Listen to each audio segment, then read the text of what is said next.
Assalamualaikum warahmatullahi wabarakatuh. Bismillahirrahmanirrahim. Alhamdulillahi haqqa hamdi. Wa sallallahu alaihi wasallama wa ala alihi wa sahbihi min ba'di. Kepada semuanya makhluk di jagat alam raya yang dirahmati Allah Subhanahu wa ta'ala. Kali ini saya akan bacakan kata mutiara hikam yang ke-127. Lama alima annaka la tasbiru anhu ashadaka ma baroza minhu. Tatkala Allah mengetahui bahwasanya engkau tidak akan sabar untuk melihat Allah, bertemu Allah, maka Allah menyaksikan dirinya kepadamu dengan sesuatu yang dohir, yang dibuat oleh Allah Subhanahu wa ta'ala.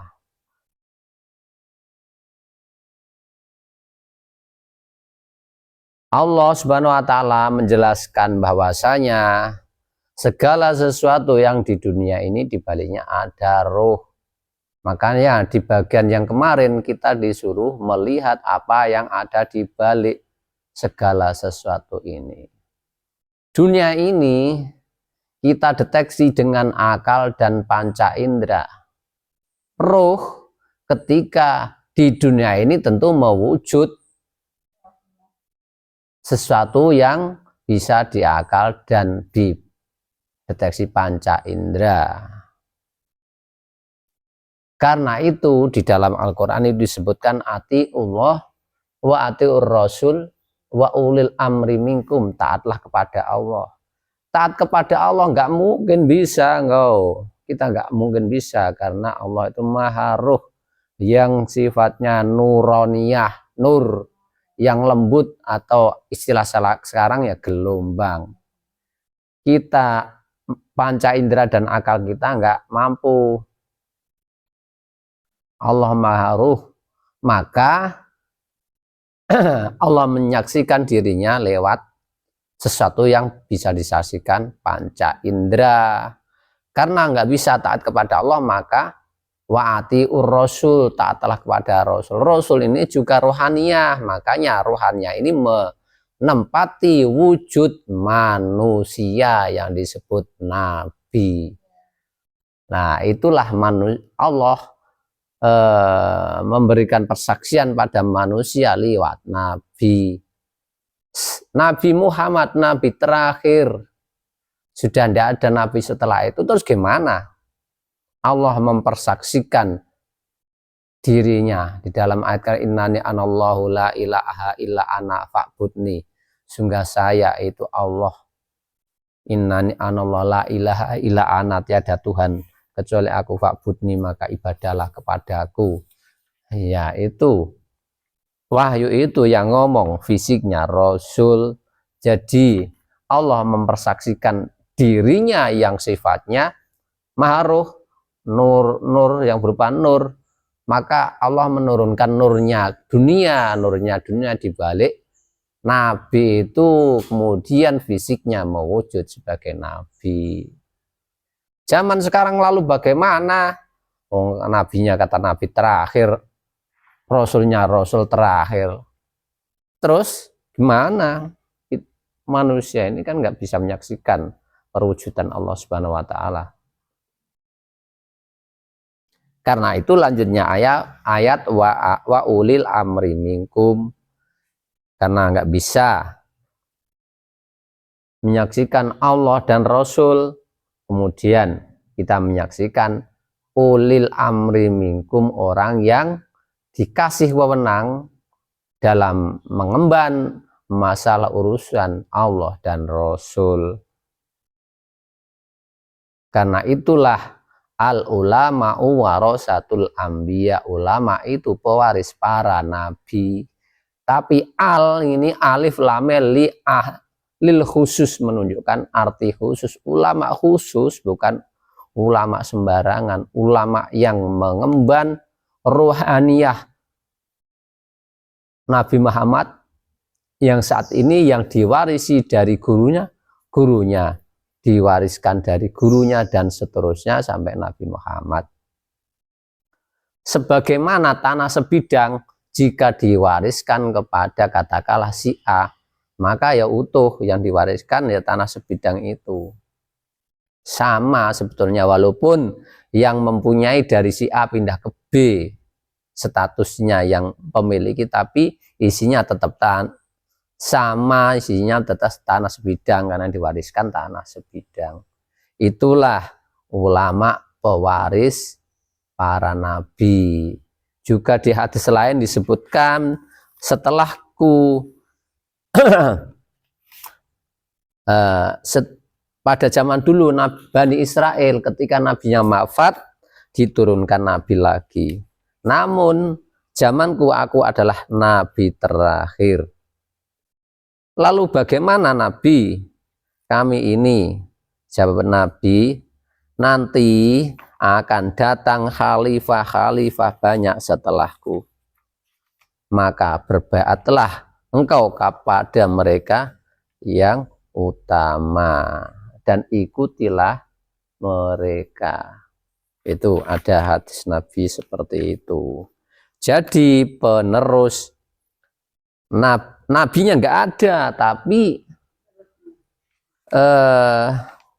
tugas mengemban rasulannya tetap ada sampai saat ini, yang diemban oleh para khalifahnya yang mengemban misi kerasulan yang sebagai perwujudan nur Allah di dunia untuk memperbaiki dunia. Karena jika dunia ini tanpa sinar matahari, tanpa matahari tentu akan rusak. Begitu juga itu yang bersifat fisik. Yang bersifat rohaniah sama seperti itu. Dunia ini tanpa nur Allah juga akan rusak. Karena itu Rasul harus tetap ada, walaupun namanya bukan Rasul, tetapi khalifah setelahku. Maka di sisi lain, di ayat yang lain disebutkan, wa may yudlilillahu falan tajidalahu waliyan mursyida. Barang siapa yang Allah sesatkan, maka tidak akan menemukan wali mursyid. Wali orangnya rohaniyah yang diwariskan dari Nabi Muhammad namanya mursyid. Kalau orang yang disahkan oleh Allah nggak akan menemui dia. Siapa yang bisa menemui dia? Ya hanya yang dikehendaki Allah Subhanahu wa taala. Nah, karena itulah Allah, manusia kalau pengen ngebet ketemu Allah, Allah membuat sistem wasilah. Sistem wasilah itu sistem Allah yang mewujud di dunia, tapi itu bukan Allah, tapi di balik manusianya itu ada jalur menuju Allah. Karena itu dalam ayat lain Allah menyebutkan wafis samai ilah wafil ardi ilah. Di langit ada ilah, di bumi juga ada ilah. Kalau fis sama di langit itu namanya Allah yang laisa kamitslihi syai'un, tidak dideteksi akal dan panca indera. Manusia tidak bisa menuju arah kana wala takdiru antarahu ala ma huwa alaihi min kamali jalalihi wa nuri bahai jamalihi. Manusia tidak akan mampu untuk melihatnya karena dia mempunyai sempurna keagungannya dan cahaya yang sempurna, tiada tandingnya di dunia ini. Madamat biha tasijnil ladhi huwa qafsul badan, selama kita rohaninya nggak bisa menembuskan sana, selama rohani kita masih terbungkus oleh sangkar kita namanya badan. Makanya ajaran di sini kita, roh kita biar bisa berjalan menuju Allah harus terlepas dari badan. Itu kan istilah saja. Kalau istilah lain harus dihilangkan kemelekatan dari hal yang bersifat duniawi, materialistik. Wa wallahu bis samawati wa fil ardi ya'lamu sirrakum wa jahrakum, dan seterusnya. Al-An'am ayat 3 seperti itu. Maka dialah yang ada di langit dan di bumi. Di langit itu laisa kamitslihi syai'un, kalau di ardi adalah khalifahnya. Yang khalifah itu membawa misi risalah, itulah di ayat lain yang disebut wasilah, wabtahu ilaihil wasilah, carilah wasilah itu. Jadi jalan menuju Allah kita lewat seseorang yang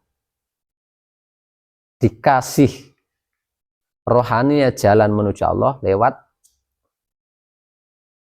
jalan rohani yang terkonek sampai pada Nabi Muhammad, sampai ke Allah. Nah itulah juga yang disebut Shiratal Mustaqim, jalan rohaniyah yang nyebrang. Jika menemukan itu, yang akhirat dibandingkan dunia lama, miqdaruhu ka'alfi sanatin mimma ta'udun, perbandingan dunia dan akhirat 1000 tahun.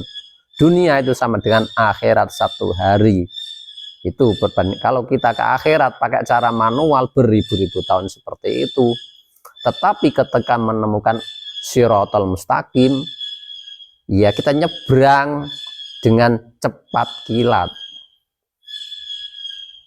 Nah, disitulah kias Nabi Muhammad Isra Mi'raj pakai buruk juga, yaitu sama saja. Jadi rohani kita jika bisa terlepas dari kemelekatan dunia, maka akan bisa menyaksikan Allah yang juga maha rohani. Kalau fisik panca indera ini, akal dan panca indera, kita menyaksikan pembawa wasilah rohaninya itu ya berupa manusia yang ada di dunia ini, yang pewaris para nabi itu. Asyhada hal haku ta'ala ma baroza minhu min tajalliyatihi fi madhahiri makunati wa athari sifatihi lakin la buddha la hasana min niqab walisamsi min sahab. Nah itulah kita harus mengerti perbedaan mana tempat dohir, mana dan tempat batin, bisa membeda-bedakan. Bagi ahli makrifat, fisiknya di dunia, tapi rohaninya bisa menembus alam akhirat. Rohaninya tidak terikat oleh kemelekatan dunia, karena itu bisa menembus alam akhirat di saat ini juga, bukan nanti ketika setelah mati, karena telah menemukan Shiratal Mustaqim itu tadi. Walisamsi, maka pasti sistem dunia itu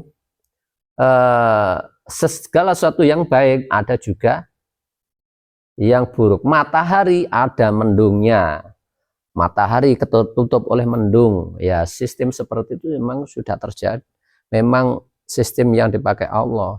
Jadi cahaya pasti ada yang menutupi, jika bisa menyibak tutupnya, maka akan menemukan cahaya tersebut. Demikian, semoga bermanfaat. Wallahul hadi ila subhanahu wa ta'ala. Assalamualaikum warahmatullahi wabarakatuh.